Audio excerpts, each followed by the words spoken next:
Hola chicos, ¿qué tal?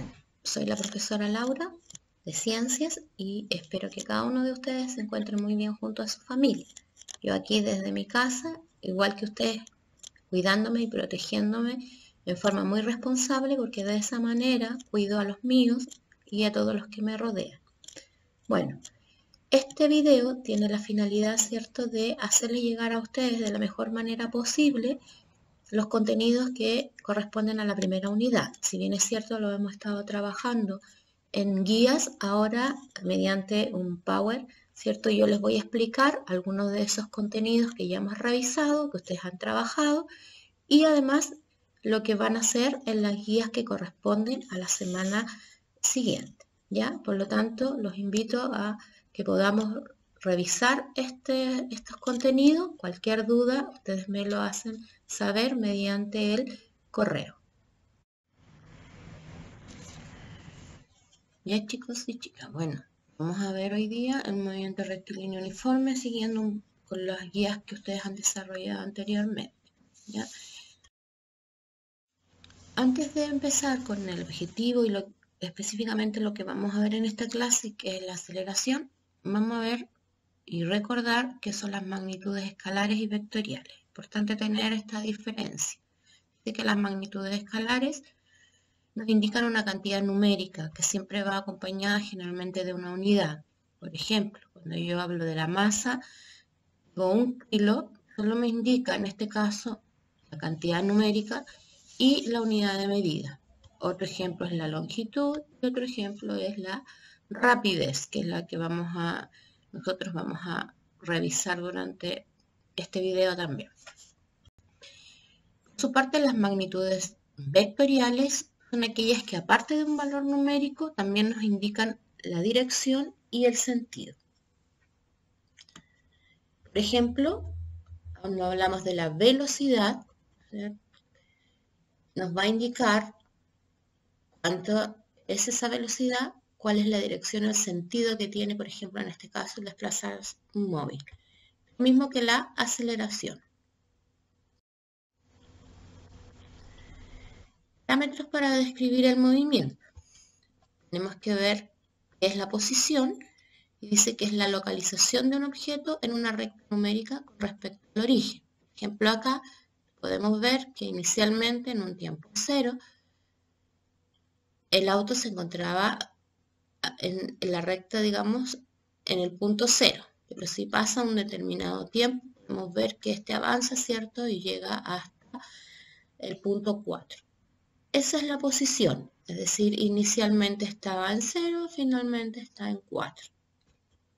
La trayectoria.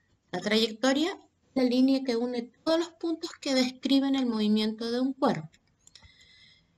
Es decir, es la distancia que se recorre. Por ejemplo, si yo quiero ir de la Alameda al colegio, tengo distintas trayectorias. Puedo irme por diferentes calles, pero en el fondo es la distancia que yo voy a recorrer. En el caso del desplazamiento, es el cambio de posición, independiente de la distancia recorrida. Se mide desde el punto inicial al punto final. En este caso sería la Alameda, el colegio. ¿Sí? Entonces, son dos conceptos diferentes: la trayectoria, la distancia que yo recorro, y el desplazamiento desde donde comencé a donde terminé, ¿ya? Los conceptos de rapidez y velocidad. La rapidez dice que es una magnitud escalar. Nosotros generalmente en la vida cotidiana estos dos conceptos los usamos como sinónimos, pero en física vamos a ver que son conceptos distintos, ¿ya? Rapidez decíamos que es una magnitud escalar, es decir, solo nos va a indicar un módulo, no tiene ni dirección ni sentido. Indica qué tan deprisa se mueve el objeto. Es la distancia recorrida por unidad de tiempo y su expresión matemática es velocidad es igual a distancia sobre el intervalo de tiempo. La distancia se va a medir en metros, ¿ya?, y el tiempo en segundos. Por lo tanto, la unidad de la rapidez es metros sobre segundos. Ahora, la velocidad diferencia de la rapidez, es una magnitud vectorial. Aquí es donde yo les decía, por eso que en física estos conceptos son distintos.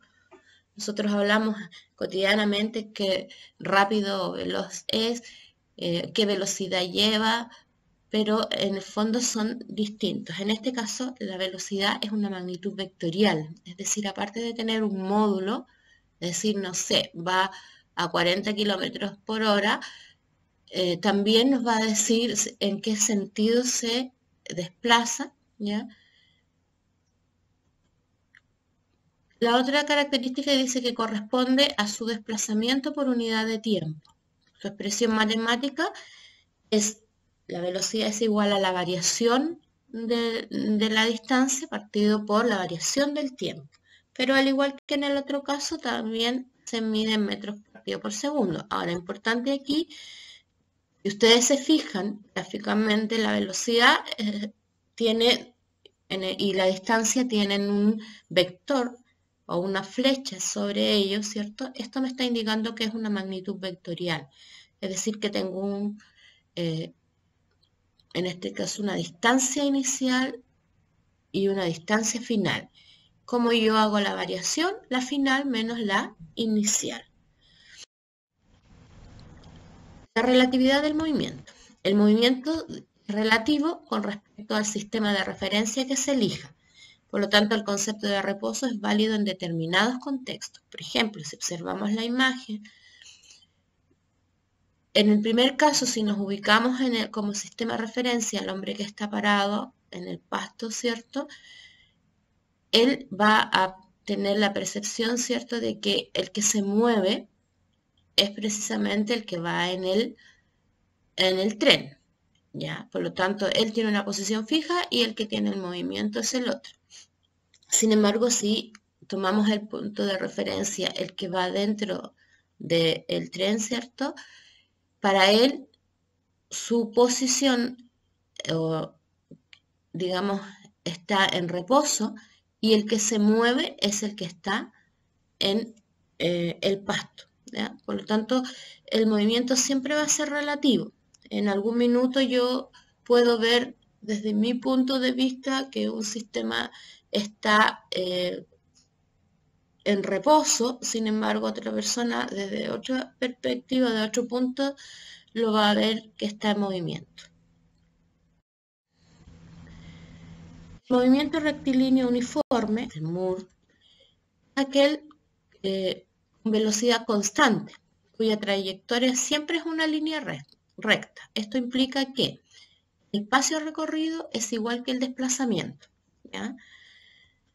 En tiempos iguales se recorren distancias iguales.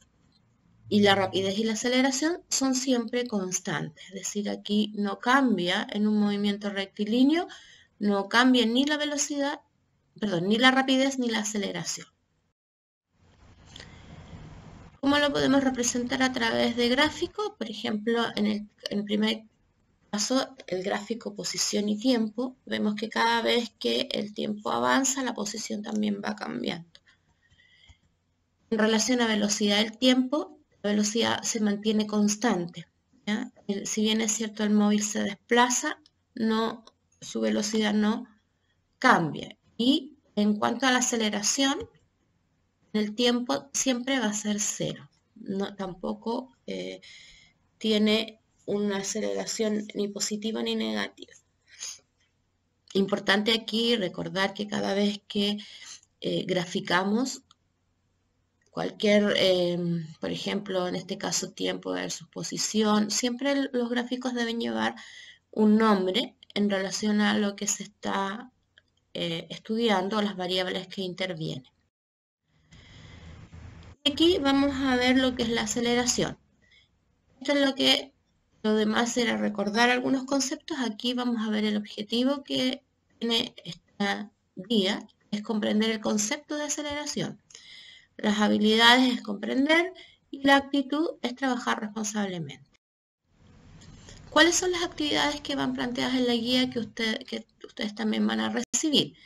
Primero, ¿qué es la aceleración y cómo está presente en los movimientos rectilíneos? ¿Ya? Eso es lo que vamos a estudiar en esta guía. Para ello, ustedes van a leer las páginas del texto de la 140 a la 141 para contestar estas preguntas que están planteadas a continuación. También pueden usar otras fuentes bibliográficas o los links sugeridos. Primero, ¿qué es la aceleración y cuál es su unidad de medida en el sistema internacional? ¿Ya? Segundo, ¿piensas que se puede acelerar de manera indefinida? Tercero, ¿existirá una velocidad límite en el universo o se podrá alcanzar una velocidad infinita? Explica. Cuarto, ¿qué es la velocidad media y cuál es su expresión matemática? Explica con qué guarda relación la aceleración de un cuerpo y nombra 4 ejemplos de la vida cotidiana donde se manifieste la aceleración. ¿Ya? Esto es para que ustedes trabajen, ¿cierto? Quedándose en casa para cuidarse, pero es importante que realicen las actividades para que puedan ser enviadas, digamos, de vuelta, para que lo podamos revisar y después hacer la retroalimentación necesaria. La guía hay 2 modalidades, o pueden sacar fotos o pueden enviarlas en un documento Word al correo que va ahí mismo en la guía y en la fecha estipulada. ¿Ya? Cuídense mucho, gracias por su atención y nos vemos en la próxima clase.